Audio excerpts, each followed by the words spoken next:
क्योंकि आज 24वें साल में हमने प्रवेश कर दिया है। झारखंड राज्य अलग है।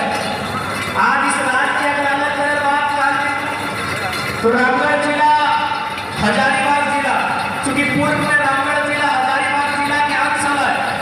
यदि इस जिला में भली भांति मालूम है कि किस प्रकार से अलग झारखंड राज्य की लड़ाई लड़ रही है। इस जिला में असम के नेतृत्व चलते जगह में एक यात्रा नाम टेकलाल बाबू के हमेशा आवा है। ऐसा असम के महापुरुष होते आंदोलनकारी है जो उस कालखंड में जब विनोद बाबू विशेष शिव सोरेन कांग्रेस लेकर आया निर्मल के दौर है, उस समय में इस क्षेत्र से भी असम के लोग अपन घर से बाहर निकल के अपन आने वाला पीढ़ी के अलग झारखंड राज्य के निर्माण में अपन भूमिका दे ले यहाँ जितना हम बैठले हैं हमारा पूरा विश्वास है कि तोहनी ई पीढ़िया ना सही ऐसा से चलता पीढ़िया में कोई ना कोई तो जरूर रखो कि झारखंड राज्य के अलग करे में या तो जेल के रखो या तो पुलिस के लाठी खा रखो या तो देश की कल्पना के सामना कर ले रखो, चाहे तो पिताजी रहे पर मौसा रहे फूफा रहे या कोई रहे। यहाँ जितना हम बैठले हैं जरूर आंदोलन से बच्ची था, जरूर करीब से थोड़ी झारखंड आंदोलन के देख लिया कि कितना तकलीफ से, कितना मेहनत से और कितना संघर्ष से हमने के पूरा झारखंड राज्य अलग लेके लगे। लेकिन एक सवाल है कि आखिर अलग झारखंड राज्य किस लिए ककर करते हमने अलग झारखंड राज्य के लिए? आज 24 साल के बाद भी हमने के नया पीढ़ी सवाल कर रहा है कि अलग झारखंड राज्य ककर आखिर की मकसद है अलग झारखंड राज्य तो बताओ किस मकसद के साथ हमने पूर्वज अलग झारखंड राज्य के निर्माण कर लिया? मकसद है कि जब झारखंड राज्य अलग भाई जाए तो झारखंड के जनमानस कम से कम अपना अधिकार में अपना शिक्षा, स्वास्थ्य, रोजी रोजगार के मौका मिलते हैं। लेकिन आज विभाग के बाद तो आज कुछ दिन पहले हमने स्टेटमेंट पढ़ा है और में बकायदा हाई कोर्ट के स्टेटमेंट है, रिम्स के चेतावनी है कि यदि आप स्वास्थ्य की व्यवस्थाओं में सुधार नहीं कर पाते हैं, मरीजों का बेहतर दवाइयों की व्यवस्था नहीं कर पाते हैं तो आपको चलाने का कोई औचित्य नहीं है। बताओ आज की सबसे बड़ा स्वास्थ्य व्यवस्था आज ऊपर हाईकोर्ट सवाल खड़ा कर रहा है तो बताइए झारखंड राज्य किसके लिए अलग हुआ? किस लिए झारखंड राज्य अलग हुआ है? हमारी स्वास्थ्य व्यवस्था अलग चले, हमारी शिक्षा व्यवस्था अलग चले, रोजगार के लिए हमारे पढ़े लिखे डिप्लोमा धारी बीटेक धारी नौजवानों को गुजरात जाना पड़ता है तो बड़ा विभाग का बात है कि राज्य में हमने किसके लिए होना है? ना हमारे पास स्थानीय नीति है, ना हमारे पास नियोजन नीति है और ना हमारे पास विस्थापन नीति है। आज अगर विस्थापन की बात करें तो सीसीएल एरिया है, विस्थापन यहाँ हर एक घर विस्थापन से प्रभावित है। और अगर विस्थापन की बात करें तो हमारे धनबाद कहावत कहा जाता है कि धनबाद के चिरकुटा से रावण के घर जुटा जो उतरने का दौर हमने देखा है, हमारे गाँव में उतरने का जो दौर देखा है, विस्थापित होने का जो दौर देखा है, आज उसी दौर में हम जीते।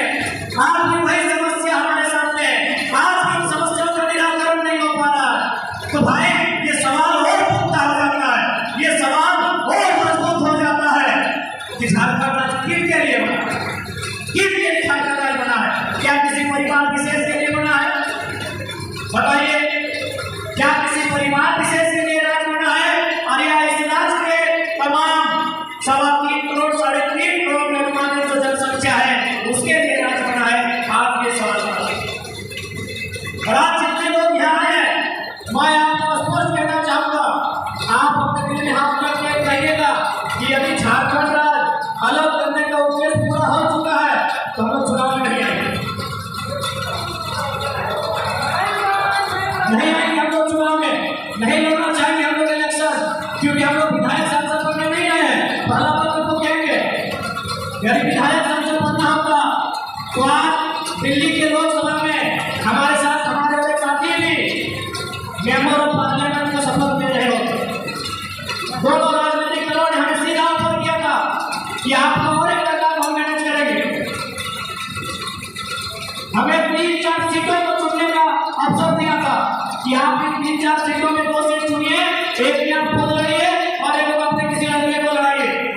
और पढ़े लिखे नौजवान है हमारे पार्टी में जितने भी चुनाव लड़े, चाहे देवेंद्र सिंह है चाहे संजय सिंह है, सब पढ़े लिखे नौजवान है। अगर हम लोग केवल 2 दिन का समय लेते और एक बार फीडबैक लेते हैं, हम लोग तीसरा दिन बोल देते हैं कि इस पार्टी के साथ जाने से हम लोग व्यक्तिगत चुनाव जीत रहे। और आपसे भी छुपा नहीं, आज 5 सीटें किसके पास गई और 9 सीटें किसके पास आई, आपसे छुपा नहीं है। दोनों पार्टियों को सीधा होता, दोनों पार्टियों का हम लोग को सीधा होता लोकसभा चुनाव लड़ने का। लेकिन हमारा मकसद एमपी बनना नहीं है, एमएलए बनना नहीं है, हम लोग इस व्यवस्था को बदलने आए हैं। इसीलिए हमने पहला सवाल यही किया है आपसे कि यदि झारखंड अलग राज्य करने का उद्देश्य पूरा हो चुका है, जिस उद्देश्य के साथ झारखंड राज्य का गठन किया गया था, यदि वो उद्देश्य पूरा हो चुका है तो हम लोग वोटिंग में नहीं आएंगे, हम लोग चुनाव में नहीं आएंगे। लेकिन अगर नहीं हुआ है तो हम लोग एक बार आपसे आह्वान करेंगे, आपसे एक बार निवेदन करेंगे, आपसे एक बार अपील करेंगे कि एक बार मौका देने का कष्ट करें, एक बार हमें मौका देने का कष्ट करें। यदि झारखंड अलग होने का उद्देश्य पूरा नहीं हुआ है तो एक बार इस नौजवान पीढ़ी को मौका दे। और देखिए कहीं ना कहीं ये समय की मांग है, कहीं ना कहीं ये नियति की मांग है। नहीं तो 2 साल पहले हमें कोई जानकारी नहीं था, बड़का गांव को पता नहीं, हम लोग सपने में भी नहीं सोचे थे कि बड़का गांव हम लोग जाएंगे, कभी रामगढ़ हम लोग जाएंगे। अगर रामगढ़ कभी जाना होता था तो हम लोग रांची जाते तो 16 हफ्ते बाद हो जाते थे। कभी ये नहीं सोचा था कि हम लोग कभी उतना में कोई रिश्ता नाता या कुटुंब घर भी छोड़ाएगा कि हम लोग आपको एक चाय एक गिलास पानी पीने के लिए जाएंगे। लेकिन आज 2 साल पहले हमें कोई नहीं जानता था, लेकिन आज 2 साल बाद ऐसा दौर आया है। मैं नौजवानों के बारे में नहीं कहूँगा, मैं 90 साल 95 साल के बुजुर्गों की बात कर रहा हूँ, खासकर स्थापित क्षेत्रों में। जब तक वो 12 बजे रात रहे चाहे 1 बजे, अगर हम लोग एक वीडियो में देखें तो नींद नहीं आता।